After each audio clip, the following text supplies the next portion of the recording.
mbokk yi asalaamaaleykum seen spécial bi tey nag seen jotaay ñu ngi koy seq ak directeur général bu quotidien Le Soleil nekk tamit membre bu APR di Yakham Mbaye monsieur le ministre maa ngi lay nuyu. maa ngi lay fay Ahmed.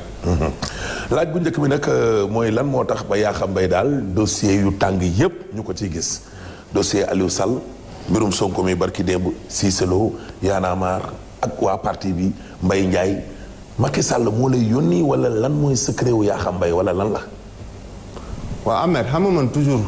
laaj boobu dama koy faral di dégg mais su ma ko déggee. parfois daf may jaaxal parfois mu reetaan loo ma mais Ahmed. ci politique laa nekkuma ci leneen. ba pare engagé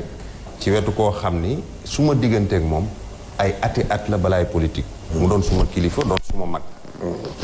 loolu su weesoo ñu dugg ci mbirum politique bi mais soo nekkee nit ci politique ak ci àdduna ak lépp loo nekk ak moom da nga war nekk ak moom su fekkee nekku ngor la. da nga war nekk ak moom su neexee su naqadee nga nekk ak moom donc bàkkoowuma ni damay dugg ci ay dossiers yu chaud te su ma sañoon comme ni ma koy waxee sama wax sax du bare mais toujours soo ma gisee ma wax rek peut-être daanaka ki waroon wax wala ñi waroon wax waxuñu te ma xam ne wax yi ñuy wax ci yàqal lañu jëm te am na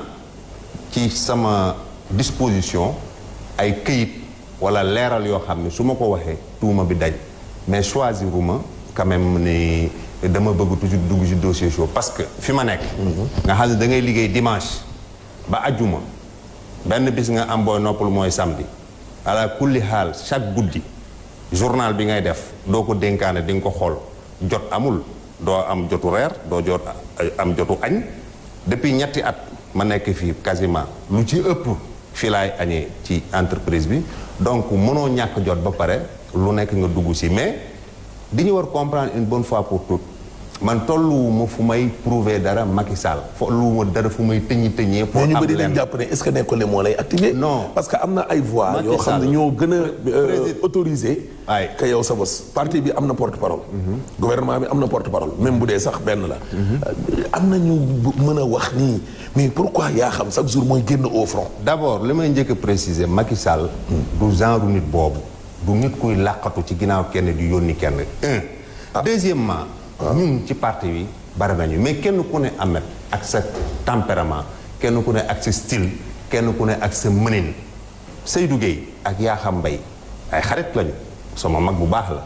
niroowuñ style niroowuñ tempérament Abdou Mbow ñëpp xam nañ sama diggante ak moom niroowuñ style niroowuñ tempérament Mame Mbaye Niang su ma kóllëre ñu bokk parti ñoom mais ñoo ñëpp ay xeexkat lañu mais ku si nekk da nga koy defee sa style peut-être man sama style ni ma koy defee parfois day nekk loo xam ni day attirer attention mais du lu ma seet li ma soxal ci loolu xam nga lan la mooy position morale ak position éthique xarit da ngay loyal ak moom àndandoo da ngay loyal ak moom su mettee nga nekk ak moom su neexee nga nekk ak moom mais dafa jaaduwul nga nekk ak président Macky Sall gënoo ci sénégalais yi gënoo say moroom ñu tànn la soo xoolee gouvernement ak secrétariat exécutif national soo boolee ñëpp matuñu téeméer ci 16 millions de sénégalais ci 2,525,000 yoo xam ne ñoo woteel Macky Sall mu gagné premier tour ak ay téeméeri junni militant mi nekk APR ci Benno ñu tànn la ci def na ci position nga ànd ak teranga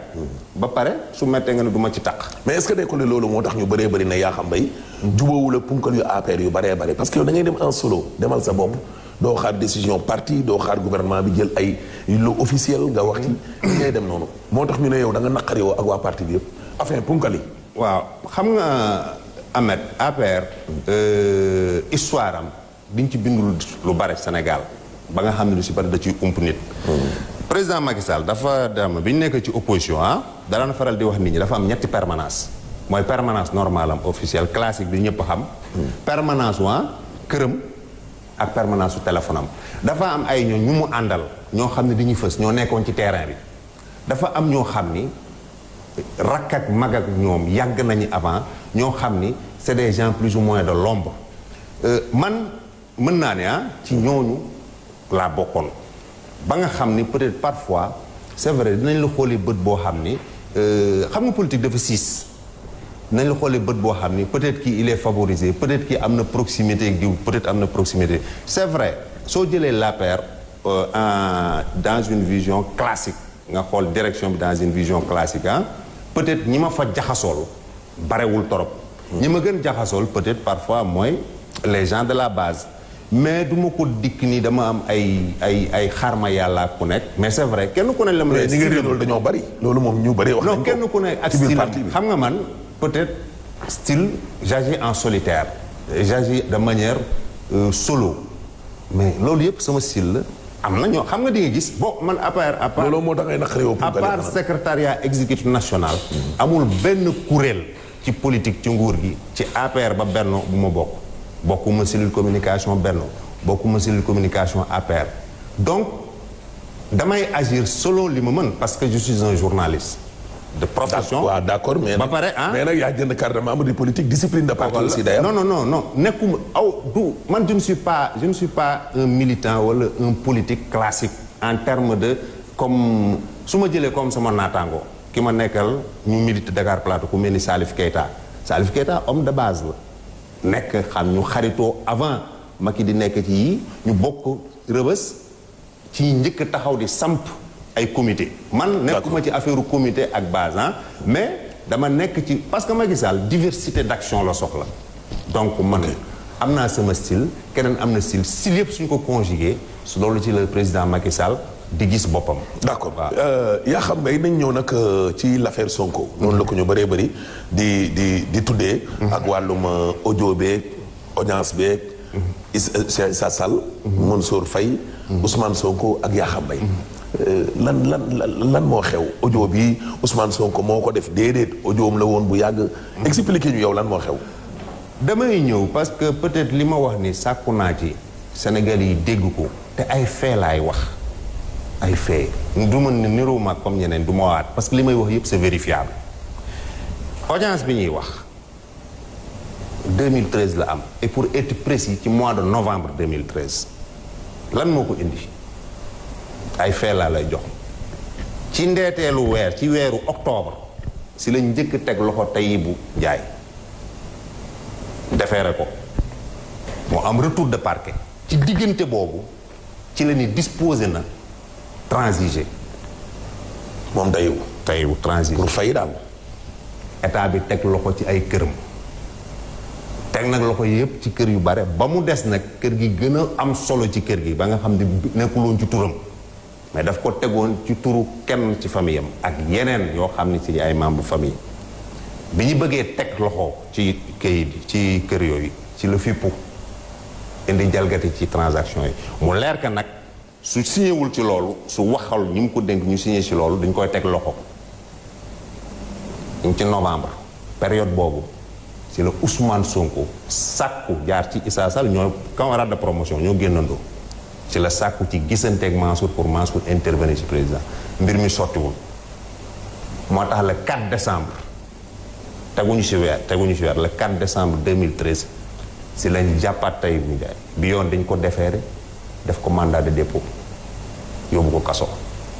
donc li may wax nii ay faits yu précis la xam nga dégg nga coow li audience yi ci circonstances yooyu la audience yi entre octobre novembre ci la affaire bi amee novembre 2013 ci la Ousmane Sonko après plusieurs insistances ci Cheikh Issa Sall Mansour Faye recevoir ko loolu mënu ko weddi malgré waatam yu metti yi te c'est à sa demande gis na comme li ma doon junjuree di wax mais nee nga toogul ak Macky Sall ba tey non kenn waxu fi toog ak Macky Sall toogam ak Macky Sall moom ci affaire Covid la dikkee bi muy recevoir ñëpp. kon audience mujjul am. audience non Macky Sall recevoir ko bi mu def pour intervention pour diggante bi Tahibou Ndiaye comme li mu engagé woon pour def transaction boobu ñu nangu këram yëpp remplacer ko parce que dañ ko toppoon ci affaire mbirum gerte ay milliards yu bare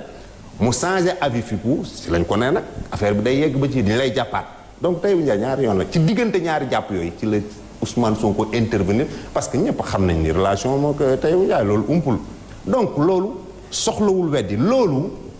mooy histoire audience boobu te comme ni ma ko fa waxee kenn enregistré wu fa kenn si ñoom ñett ni ma ko waxee mu leer loolooy mbirum audience boobu novembre 2013. mais quelques fan moom mu ne yéen a bëggoon mu toog ak Macky parce que da ko doon yónnee ay këyit ndax ay société mu xaw ma la. waxoo xam nga loolu ay waxu picc la xam nga yomb na da ngay dem ci internet rek tàppe lu nekk nga gis ko li may wax ne xam nga dama joxe ay dates yu précis mbir yi mënuñu ko boole xam nga moom parfois su ko neexee mu ni dañ ma woowoon diñ ma sàkk woon gisante ak man parce que affaire syndicale la xam nga moo ko wax ci biir bu gémee parfois mu ni noo benn dossier la parfois li nañ delluwaat ci 2013 Ousmane Sonko ban solo la mën amal Mansour Faye ban solo la mën amal nguur gi ban solo la mën amal président Macky Sall bañ koy topp di ko ñaan pour gisante ak moom xam nga yéen wul maanaam li mu leen doon yónnee ay lettres rek yooyu ne leen kaay leen ngeen fay. mais donc moom dafa war a wax xam nga su ko neexee mu ni déclaration bi c'était pour une raison syndicale parce que yëngatoom yi mu doon yëngatu impôt moo tax ñu ma doon woo pour dalal ma su ko neexee mu ni lettre ay affaire u lettre dama doon vérifier lii ak lii wax dëgg mënul am ñetti version d'accord mais nga baal ma wax kàcc yi mën na am fukki version mais dëgg moom mënul am ñaari wala ñetti version d'accord mais nee nga enregistrement amu fa woon amu fa ah lu tax Mansour Faye ne amoon na enregistrement loolu beneen lay ñu non attention Mansour Faye bi muy njëkk a wax waaw 2STV bi waxu fa waxu enregistrement dafa wax 2STV bi waxu fa affaire enregistrement mais déglu nga conférence de presse conférence de presse am waaw la wax ni am na luy firnde li ma wax ñu weddi ko su ne prip ma génnee ko kooku bon tout ça c'est des détails dama bëgg ñu wax ci ay faits yi xam nga audience bi dama ci joxewaat ay précision mën naa ci waxaat leneen mais xam nga nag soo ko séqee comme Ousmane Sonko dooyar say bal yëpp door ko benn yoon moo tax combat bi nga daal di koy yenu ni yow yaa xam mbay mais combat bi lu tax yaa xam nga combat bi dafa am une suite logique mais suite logique yow Ousmane Sonko jotee wala yow mais pourquoi nga yenu combat ah dama ni la soo nekkee ci régime Macky Sall waaw soo nekkee ci keppaaru Macky Sall waaw képp ku sànni xeer Macky Sall képp ku ko dingat képp ku ko tuumaal na la dingat na la mais ana ministre yi non xam nga man je ne me pose jamais la question de savoir ana responsable je me pose jamais la question de savoir est-ce que diw moo war a def lenn defu ko mais moo jaaxal ñu bëri parce que ñu la ëpp ndomba tànk ñoo da nga ni ma lu tax ma dugg ci combat bi wax naa la ko sans sama engagement vis-à-vis de Macky Sall benn deuxièmement xoolal Ahmed lu am solo dama xam ni xoolal Mansour mi ngi ci dëgg ñetteel bi Ahmed Mansour xamante wu ma ak moom ci politique première dame Marème Faye Sall moo ma ko présenté boobu du dara mu wëlbatiku nag taxawu sama diggante ak man comme taxawu xarit comme ni ma ko waxee ci benn interview ba ma demee ba ñu gagné ñu dawal ay weer ma réeroog président Macky Sall temps boobu dañu ma doon daw mel ni ku gaana Mansour da daan taal otoom di ñëw suma kër sama appartement Médina di ma taxaw nekk ak man donc gis nga nit su la taxawoo démb mu metti tey su mettee ci moom da nga koy taxaw. non mais nekkul Mansour Faye kese gis nañ fi coowu Moustapha Cissé Lo gis nañ fi ak Mbaye Ndiaye gis nañ fi. non da nga ni ma lu tax gis nañ fi coowal Aliou Sall. da nga ni ma mais yooyu yëpp bi may dugg ci coowum ak Moustapha Cissé Lo. waaw li nga xam ne décembre la. parce que dama jugé nañ ci ñëw waaw bu si nekk rek am na raison. waaw Ahmed d'accord dinañ ni yaa xam dinañ ko dégg ci ay coow mais Ahmed mosoo ma dégg ci coow loo xam ne wala Sénégal dégg ma ci coow loo xam ne dama tooñ man maa jékki-jékki rek nit ñi tooñ ko mais su ma gisee nit di jalgati wala di def loo xam ni méngoowul ak cëram mu bokk si ñoom wala ma gis koo xam ne parce que ci kujjantere la ñu nekk mu ñuy sosal man toppatoo. daf leen di sosal. non dama ne non mais ci la dëkk. mais pourquoi Ousmane Sonko di sos ba pare tey yóbbu leen ko ci yoon. non mën nga nekk ci dëgg xam nga loolu ci dëkk di wax loo xam ne nekkul dëgg ba pare xam nga loolu. duñ la porter plainte du diffamation du dara. déglu àdduna man ku nekk da nga am sa cër boo war a dawal ci mbir. waaw ki war yóbbu Ousmane Sonko woon waru ko yóbbu yoon man loolu je me pose pas de question xam nga lan laa posé wu question. waaw Ousmane Cissé di keneen ak keneen Ousmane Sonko muy keneen ak keneen lu ñu def sur le plan politique dans le champ politique ma war ci addu. te mën ci addu te yor bagage su ma ci mënee addu du ma demander permission kenn dama ciy addu. d'accord léegi nag su ma demoon ba bokkutuma ci nguuru Macky Sall su ma demoon ba mënutuma fu mu mettee ma addu su boobaa damay jël samay bagage génn ci biti mais mënoo nekk ci biir nekk ci biti suñ la waxee ngay ngaraleeg man. dafa am li ma wutee quelque part non bàyyi ma li ma wutee quelque part man xeex su may xeex pour Macky Sall man calculer wu ma sama image calculé wu ma li ñu may wax ci lu bon calculé wu ma loolu man li ma calculé mooy xeex taxaw fi ma war taxaw su dëgg amee ma génneeku lu ma ci góobee ma gar ko lu tax Ousmane Sonko wax ba pare nga génnaat encore ne ko waxoo dëgg. Ousmane Sonko ñëpp dégg nañ ni mu ne le 28 septembre la Mansour Faye wax ma tontu ko le 29 du dëgg le 29 la Mansour Faye wax mu jéem a jot Cheikh Issa Sall jotu ko 13h29 xam nga kañ la ko nu mu tudd xam nga dégg nga mu ni dafa ma def benn capture d'écran bi ma waxanteeg Cheikh Issa Sall dafa wax ay wax yoo xam ne ñaaw na su ma ko génnoon waxul dëgg bi mu bindee Cheikh Issa Sall 13h29 13h50 la ko Cheikh Issa Sall tontu ñaari moo la ko tontu donc moom je le défie publiquement capture d'écran boobu muy wax ni Cheikh Issa Sall daf ko tontu wax amut parce que man bi ma ko toogee déglu muy wax xoolal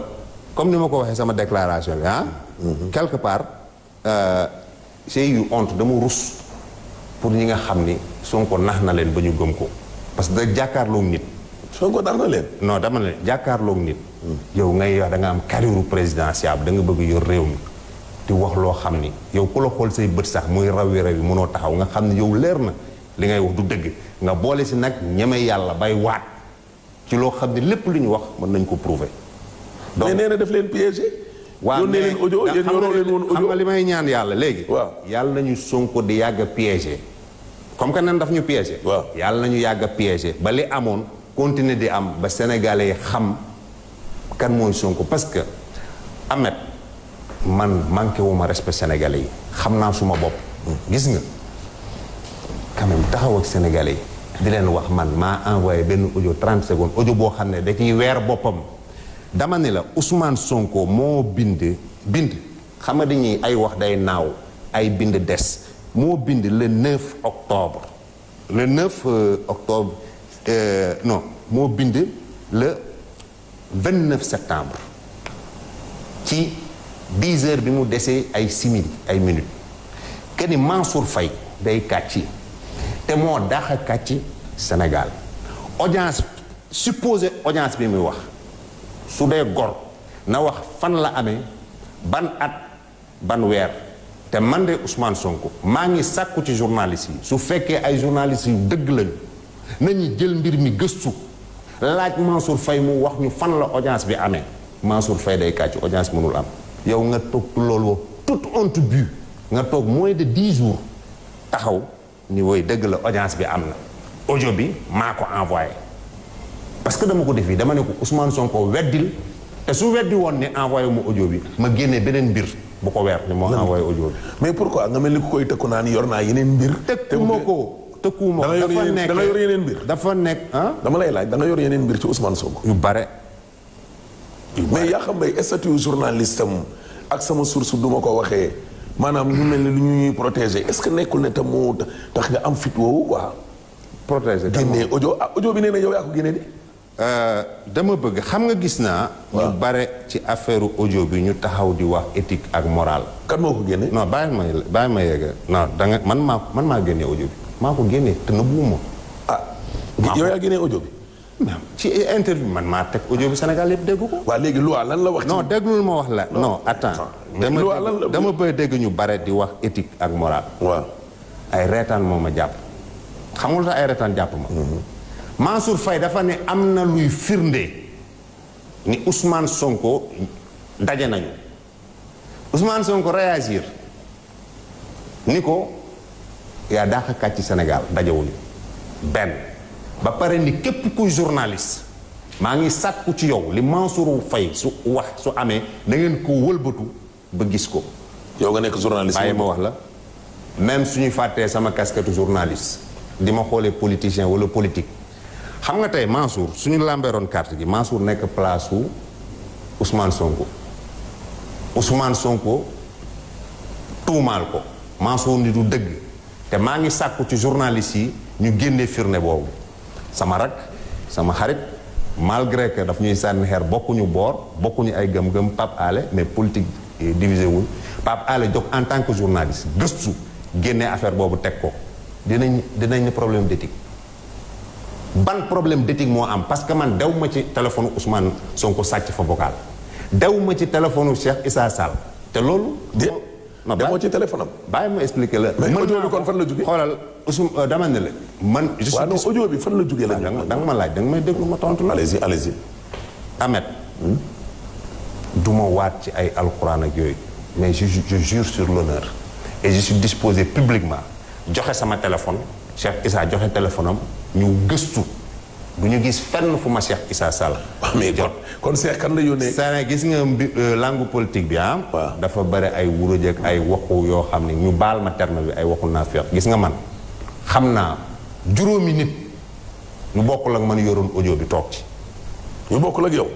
juróom minimum. xam naa lañ ñu bokk. mais moom nee na Cheikh Issa la ko. waaw dama ni la xamoon naa ne juróomi nit. waaw yu yoroon audio bi du man kese maa ko yoroon.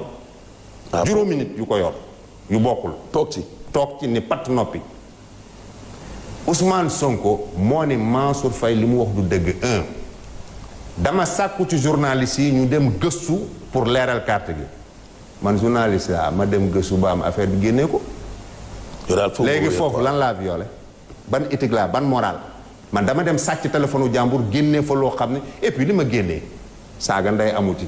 wax ju bon amu ci wax ju bon amu ci benn wax 30 secondes mais est-ce que déglu-moi la xoolal audio boobu bi ngeen ko tegee xawoo leen a ruus tam audio bi tam li Sénégalais yi doon xaar. waaye mais Sénégal nañu waxante dëgg Mansour Faye ba mu ne audio bi am na Sonko ni ko doo dëgg Sénégal yëpp lan lañ doon xaar. mais loolu audio bi kañ la. non dama lay laaj non attends xam nga Ahmed. waaw suñu dajee man ak yow 2013 nga koy nëbb te puis ma wax la beneen information ñun ci biir nguur gi. mais bi ñu xamee ne Ousmane Sonko daje ñu si bari xamoon nañu Ousmane Sonko daje na ak 2013 Mansour Faye gis nga su yemoon ci waxu Mansour ni 2013 Ousmane Sonko ñëw na ci man wala tel at Ousmane Sonko ñëw na ci man Ousmane Sonko ñu dëgg Cheikh Issa Sall génne ni dëgg la su yemoon foofu kese xam nga benn coow du am parce que dañuy ni ñaari baatu ñu bokk parti la contre Ousmane Sonko mais yàlla moo garaaw te su lay weer da ngay daanu xam nga Sonko. leer na ma ne bi muy jël audio boobu di ko envoyé à 13h29 àndul ak sagoom. àndul ak sagoom. xoolal àndul ak sagoom yàlla moo ko weer. yow Ahmed yow xam nga Ousmane Sonko di nga koy dégg ni muy waxee assurance bi Ousmane Sonko am. waxam ni mu dëgëree xoolal. waaw audioom boobu muy wax ko jànnaxi ku réer. bi mu defee déclaration bi bis bi ma génnee audio bi pare gis nga Ousmane Sonko su fekkoon. audio boobu du ci moom ak leneen ama su ma ko génn nu muy def daf may wili pande ba pare xoolal plainte ma mais xam nga ban arme la am comme man bi mu si waxee une seconde la ma consacré loolu xam nga waxoon naa ko dama leen xam waxoon naa ni suñuy réagir xam nga nu ñuy réagir li ñu mën mooy saaga li ma mën kuti laa mais xam nga kuti soo koy wax nit dafa fekk nga xam luy kuti moo tax nga koy accusé nit mais Issa Sall Cheikh Issa Sall ñoom xam nañ ne magistrat la yow yaa xam bay moom métier bi moom doyen nga. léegi lii xew nii tey ak lu toll ni ab magistrat. journaliste bu toll ni yow est-ce que loolu tamit loolu lan nga ciy tontu yow. d'abord ñaaw suñu demoon ba cour de la haie. waaw juridiction bu ñu dem. ab magistrat bàyyi ma yeggale. waaw police bu ñu dem gendarmerie bu ñu dem man la je suis disposé xoolal. xam nga message WhatsApp. suñ la ko bindee nga effacé ko trace effacé bi dafay des. waaw Issa Sall joxuma loolu c'est un deuxièmement. Ahmed Issa Sall la ko Sonko yónnee kon Issa Sall. waa léegi xaw ma ku mu ko jox ba mu ñëw ci yow. loolu man non loolu man ça me concerne pas man xam nga li ma concerne. waaw Sonko daal moo défier nit ñi ni Mansour li mu wax du dëgg su fekkee dëgg la gëstu leen ko ba génnee ko ma gëstu ko génnee ko. d'accord ça c'est un ma yeggale Cheikh Issa Sall. waaw il faut que ñu bàyyi di mélanger gis nga nit gis nga texte. ci ay dëkk ay yoon constitution dañ koy respecté woon. Cheikh Issa Sall c'est un magistrat en disponibilité. bokkul ak détachement soo nekkee ci disponibilité sa carrière dañ koy stoppé entre parenthèses. mais d'accord donc su la neexee sax. mais ba tey attends dama leen la su la neexee ci dëkk bi nga demander disponibilité dem jaayi caaf. waaw d'accord wala mais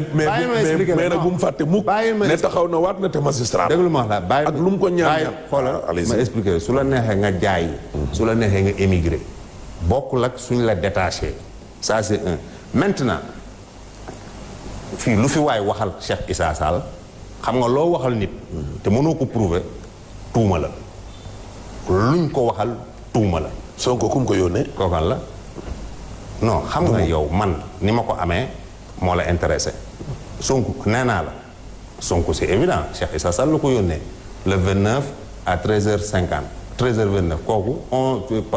ñaata 21 minutes plus tard ñaar fukki minutes ak benn mu tontu ko léegi man nan laa ko amee mais dama ne. amee loolu lañ lay laaj man maa lay laaj yow nan nga ko amee nga ne ma yàgg juróomi nit amoon nañ ko. man ñeent ñooñu juróom ñooñu waxuma leen yow laa wax. yow say tës yi ngay génnee ak say xibaar yi ngay toog say exclusivité dinañ toog ne la amee li nga am foo ko jëlee.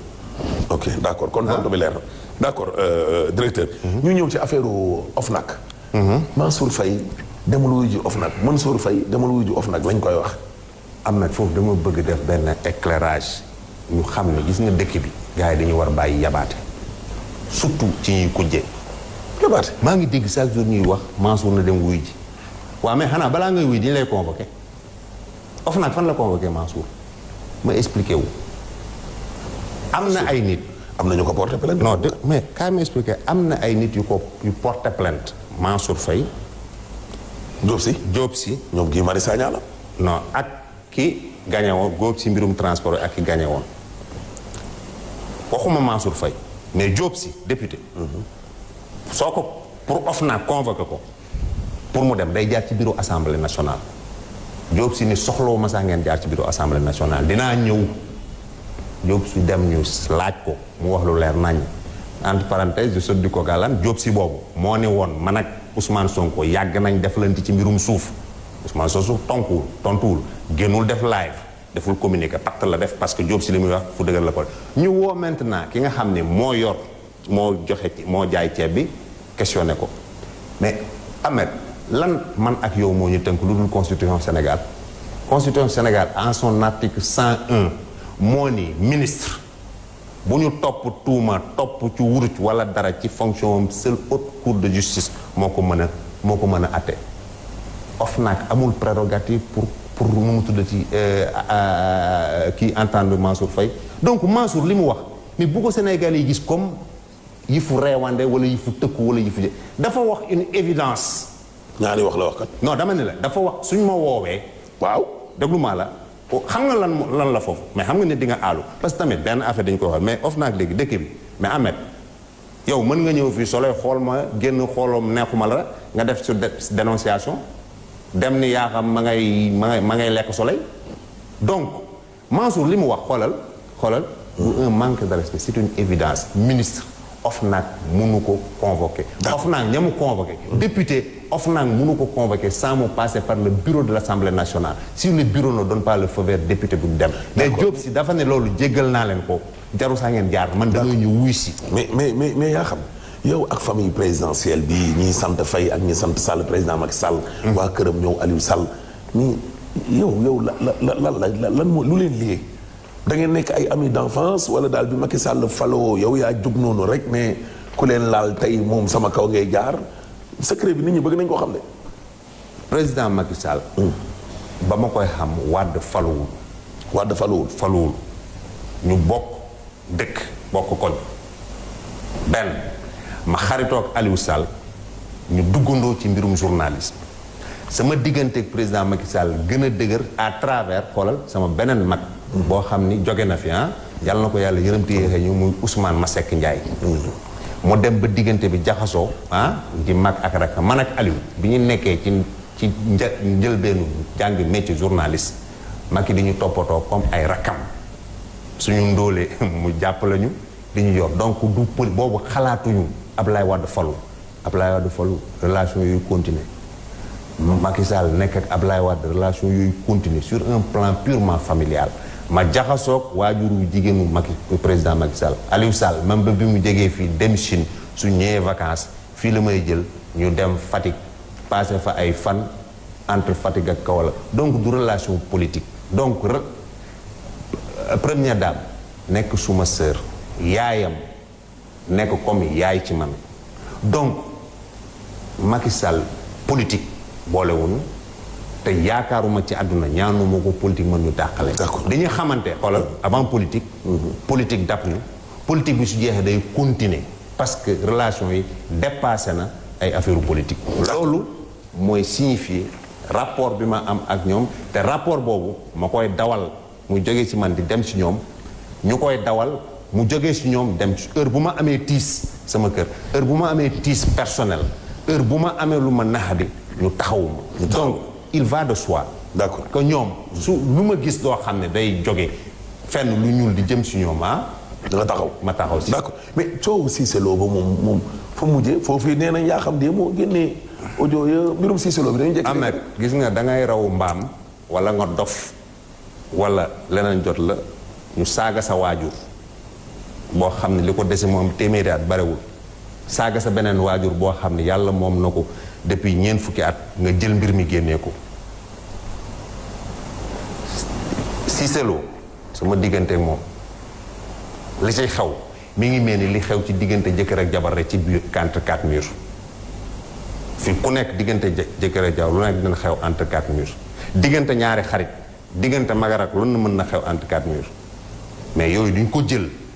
génnee ko moo tax sama plainte doon ci ñaari axe kon yow génne woo non attends Ahmed yow tamit xamante nañ du tey dama ne la kan la ñuy saaga sa waajur saaga yu ñaaw yooyu nga jël ko di ko génnee et à quelle fin ma est-ce que mën naa ko génnee man xam nga lu xam nga Sénégal dañuy war a di déglu mën naa jël audio yooyu génnee ko ba pare porter plainte ki ko génne xanaa boo su ma ko porter plainte mu leen voilà yaa xam moo ma ko jox donc c'était pour m'atteindre et on m'a atteint lu may dëgër on m'a atteint j'ai presque touché le fond parce que amoon naa ci lu ma metti surtout vis-à-vis de sama famille samay mag mu metti ma ba nga xam ne xoolal mën naa ne toog naa fukki fan lu ko ëpp sax xoolal amoon naa kersa gis samay membre de famille parce que ñëpp mën nañu comprendre samay yaay juróomi doom la am man rek lañ ciy dégg ci ay tëlli donc te soo me permettre ma wax la dama toog après am cas de conscience parce que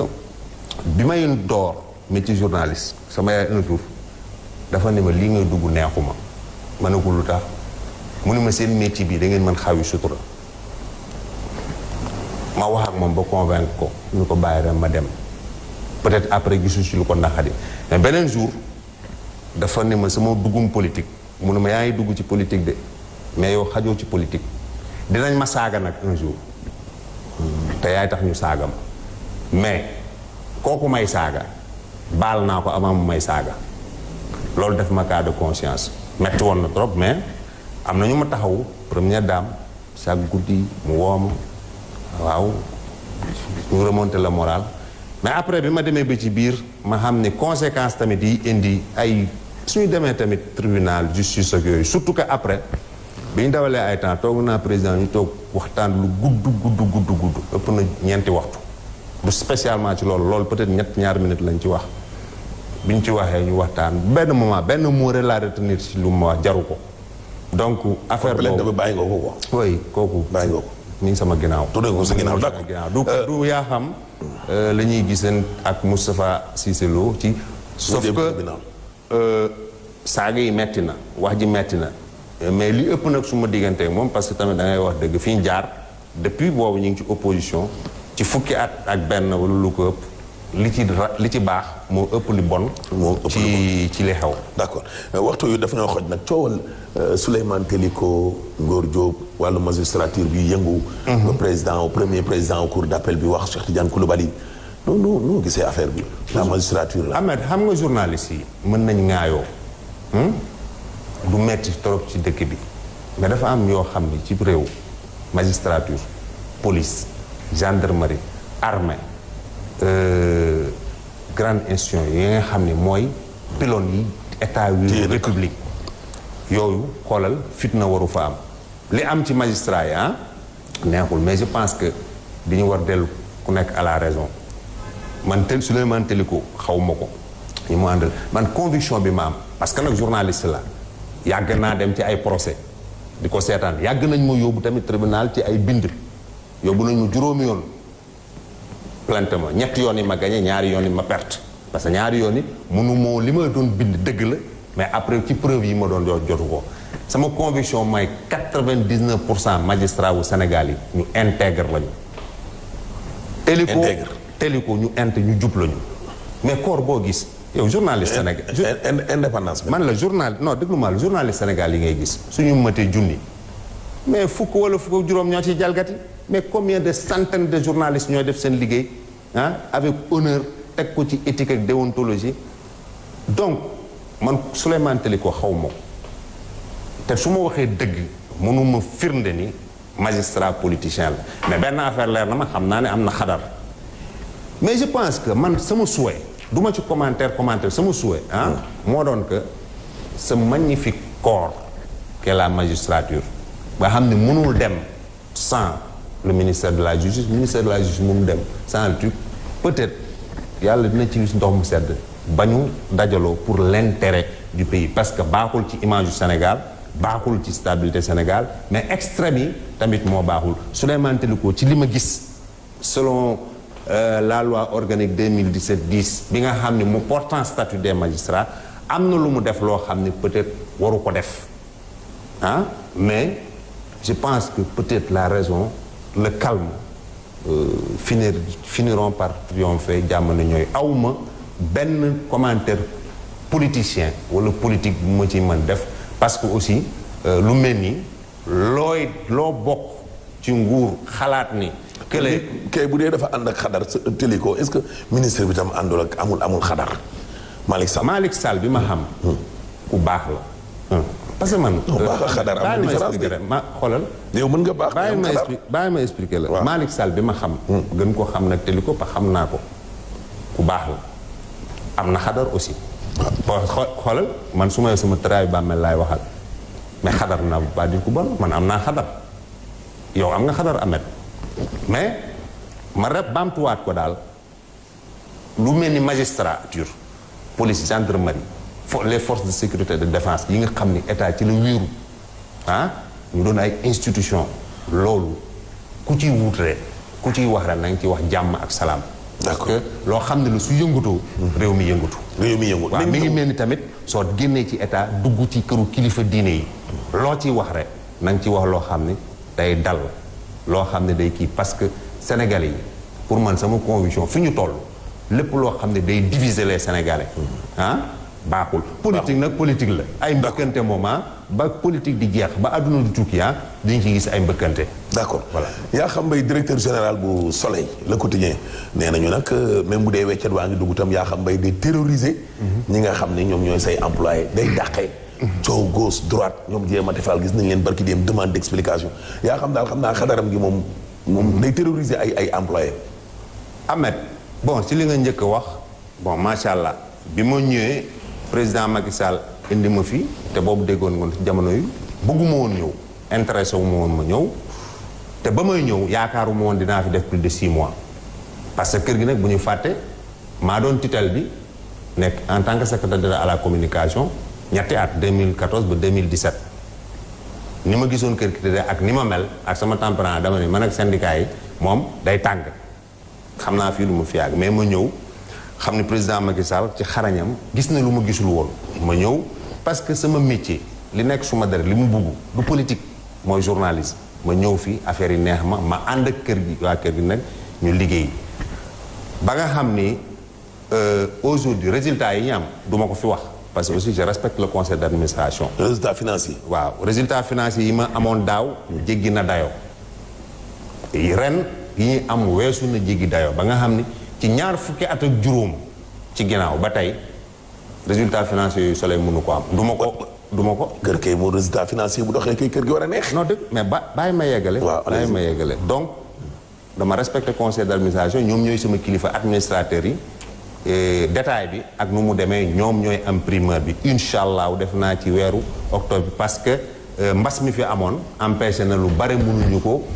tenir jusqu'à présent Soleil 80% du personnel dañu demoon di en confinement lañ ëpp na 85% ba nga xam ne confinement bi mi ngi jeex leneen la ñuy wax dama terroriser xam nga peut-être ñan laay terroriser. ñeenti juróomi nit yi nekk ci kër gi bañ liggéey ne dañuy def lu leen neex. bañ liggéey. xam nga ma bëgguma wax ci waxu Soleil kenn mësuma gis may commentaire ci waxu Soleil lu dul lu positif li may wax lu positif rek dañuy ne man damay dàqaate kenn ki ma njëkk a dàq. dafa toog fanweeri fan ak ñaar disparaître liggéeyu dellu si ma jox ko demande d'explication muy wax ay waxu daanu sa ren ma dàq ko ñu dem ba ci digg bi nit ñi intervenir baal ko ma ne baal naa ko na ñëw mu ne moom day dem ci yoon dem cour suprême ni ko perte nga déggatoo wax ji mosuma ci communiquer c'est la première fois mu génn sama gémmiñ keneen ki ma dàq dafa toog 60 jours juróom benn fukki fan ñaari weer liggéeyul ma dàq ko ñu dem ba ci digg bi nit ñi intervenir ñaan njekk moom ci boppam mu ñëw ñaan njekk ma delloo ko ñetteel bi keneen ki ma dàq dafa abandonné postam ci biir réew mi ñëw toog Dakar chef de service am ni ko dellul mu ni maa bañ demal liggéey mu ni maa bañ ma wax ak moom mu ni maa bañ ma dàq ko ñu toog nit ñi ñaan njekk au bout de 2-3 mois ma recruté ko keneen ki ñu fi wax dafa jege muy ñeenteel dafa toog bind ma ni ma dafa bëgg ma négocier ak moom départ volontaire fay ko ay xaalis ma ne ko defuma ko mu abandonné postam ñaari weer dem yoonam ci laa gëj gis beneen dossier bi ñu fi doon wax ku jigéen kooku kan jéemati non ki njëkkoon sa tur yi c'est pas important bëgguma personnaliser fii ñi nga aan kooku service parce que Soleil du aan kese Soleil dafa am ay bureau Dakar ci Rue Thionk am ay bureau VDN kooku man maa ngi fii ci aan moom mu nekk VDN ñu ni dama ko dàq pour Tissoli mën nga nekk aan nit Tissoli VDN nga dégg ko xam nga yenuwul maanaa kooku dafa ñëw présenté loo xam ne dalul ay xelu naatongoom ñooñu alertement man leen bind leen xanaa ci mbas mi la ci mbas mi ñu bind ma ne ndaw si waxuma ak moom ba léegi parce que du sama nekkuma supérieur hiérarchique ma wax ki nga xam ne mooy chefam ni ko directeur ñaan na ko mu dem seeti boppam mu ni moo bañ ma ne ko aw ma doole force nit ni ko demal seeti si bopp mais nag règlement intérieur Soleil am na lu ma permettre ma ni ko kon comme que bañ na pour xel yi dal parce que nit ñi yenn ngi wax soo demul ñu génn bureau yi demal nga toog sa kër mu ni ma maa bañ ma bind ko bataaxal ni ko nag yaa ngi jalgati dama bëgg nga dem mu ni maa bañ balaay boobu toogoon na un jour rek ni directeur daf may harcelé yóbbu ma plainte ma inspection Thiès ma dem toog mu toog inspecteur bi ni ko nan la lay harcelé daf la bind message mu ne ko noonu mosuñu waxante message daf la bind téléphone mu ne ko mosuñu wax da nga dugg bureau mu ne ma benn yoon laa fa mos dugg daf la bind lettre mu ne ko noonu inspecteur bi ni ko li ngay wax yenwul maanaam mu jóg dem mu ne non en fait dama bëggoon parce que dañu ma affecté ma war dellu Dakar dama bëggoon mu may ma weer ma préparé wu inspecteur wax ma ne ko mayuma ko dañu war bàyyi benn affaire xoolal parce que jigéen nga rek nga toog bëgg lu jaaduwul man la du ci dal bi nga mujjee parce que da nga ko tudd waaw mais lan mooy journaliste senior ak junior parce que man def naa Soleil yi fukki at def naa fi 15 ans ki fi def fukki at du ma chefu parce que dama ñëw ay xale yu nekk fii ku ci nekk am nga moyen d'expérience 10 à 15 ans yore ay diplôme ñu si bare ñoo ma ëpp diplôme jàng ba ne ar ma jox leen seen chance responsabiliser leen neexul ñu bare damay continuer di responsabiliser jeunes yi nga ne man senior laa du ma dem reportage kii maa ko magee 10 ans du ma chefu su ma nee bindal du ma bind mal duñ bokk kër gi kooku doon wax nii dama ko harcelé ba génn mi ngi ci Facebook di yàq suma der di wax tamet ñetti at laa fi def musuma wax ak moom kàddoo kàddu musuma ko téléphoné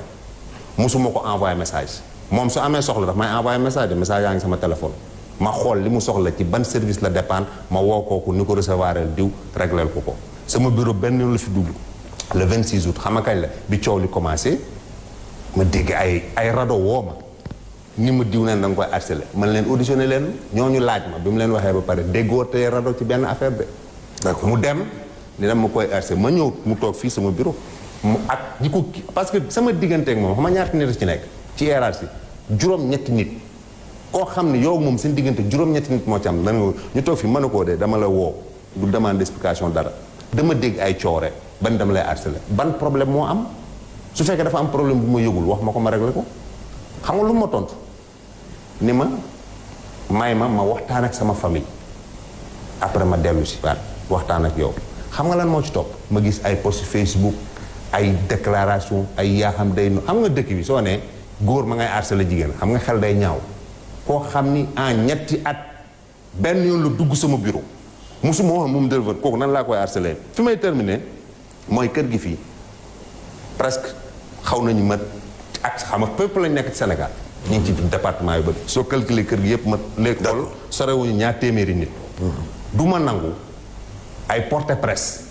ñaar ñetti nit toog fi ni duñu liggéey alors que l'écrasante majorité di liggéey ci yoon bi ma koy nangu ku jalgati daal yoon ñu teg la ci yoon d'accord voilà laaj bu mujj bi nag temps bi sax jeex na Baba Diaw nee na temps bi sax léegi delluwaat ci gouvernement bi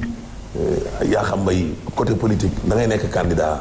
Dakar Plateau musuma je n'ai jamais eu d'ambition politique président Macky Sall bi mu faloo 2012 balaa muy waat dafa ma woo entre mag ak rakk mu toog ni ma dama bëgg nga ñëw ci tel poste xam nga lan laa ko tontu. ma ne ko su fekkee obligation la ma exécuter su fekkee nag may nga ma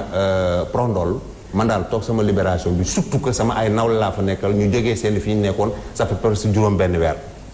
ku la woon nii ci gouvernement doo dem. non déglu ma bàyyi ma yeggale. ma ne ko bàyyi ma toog foofu. soo may dooleel nga dooleel ma.